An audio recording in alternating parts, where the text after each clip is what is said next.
Hello, and welcome to this wonderful video with me and the wonderful Harvey McDonald. We've got biscuits! I like these biscuits. Yeah, so I've already said that, so you can cut that out if you want. Yeah. So we're here with the wonderfully talented Michael Crump, and we're going to ask him some questions about what it's like being a young comedian in the Black Country. So, Michael, where did you start and what is your inspiration? Well, I started stand-up about 4 years ago, nearly 4.5 years ago, and basically my very first gig was with my best friend Jess. We did a double act called Sausage and Gash. We did one gig, and we were awful. We were obviously really terrible. But now she's a teacher, and I remind her quite a lot that we once were a double act.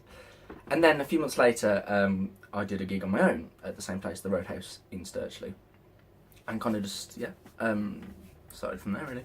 You've got a gig coming up very soon. Obviously not the one tonight. No, not the one. But the one in a couple of weeks' time. Have you ever performed with any of that lineup before? Yeah, I have actually. There's some wonderful acts on that night, including headliner Ross Noble. So that should be good.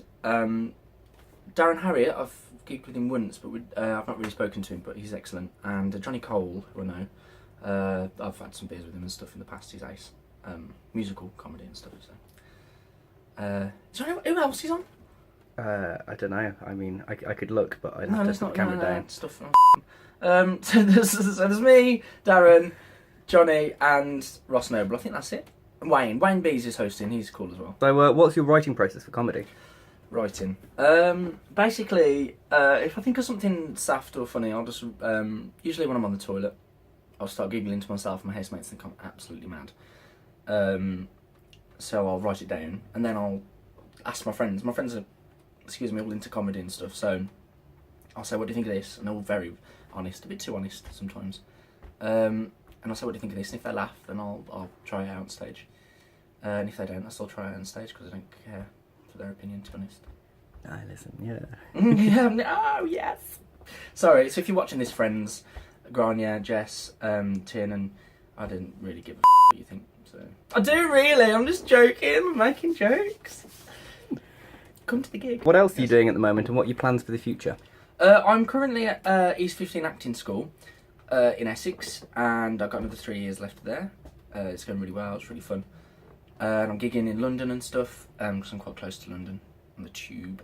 Plans for the future to keep gigging, doing lots of gigs, and I'm writing a lot of stuff, and just do some more acting. So awesome stuff. Anything else you wanna say to the lovely people of Birmingham?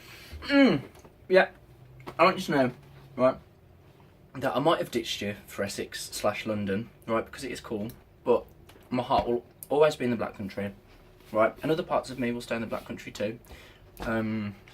Which parts in particular?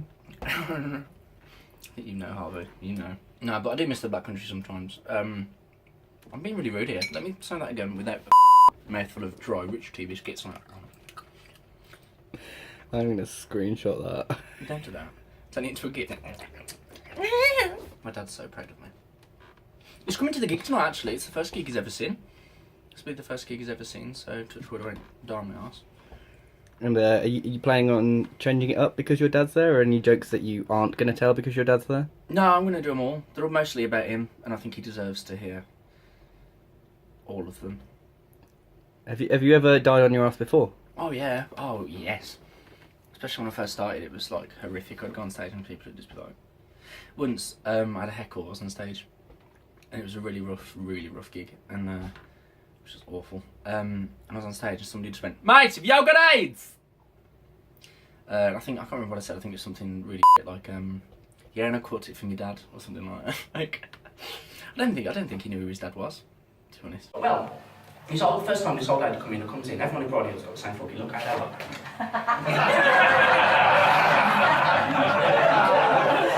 She comes in, she says, "Hello, mate, listen." She said, "I've got the sheets, I've got a more drain, I've got piles, have you got anything?" I said, "No, I feel alright about myself." She says, "No." I said, "I've got something wrong with me." She says, "Have you got any of that, No, I didn't know what canister was used for. Do you know what canister is used for? Do you know what anyone know? Thrush. Thrush, yeah. It's nice to see you again. So, well, I didn't know that, see, right? So I was there, quite young, and I just went, yeah, Bob, let's go get it. What's it for? She went, to be fanny or something. I don't know where to look, I don't know what to say, it turned me fucking stomach. I mean, I'd had a flaky pastry for lunch, so my manager had to come down and says, Michael, why are you crying? Stop throwing up. But I had to serve her because she's my nan.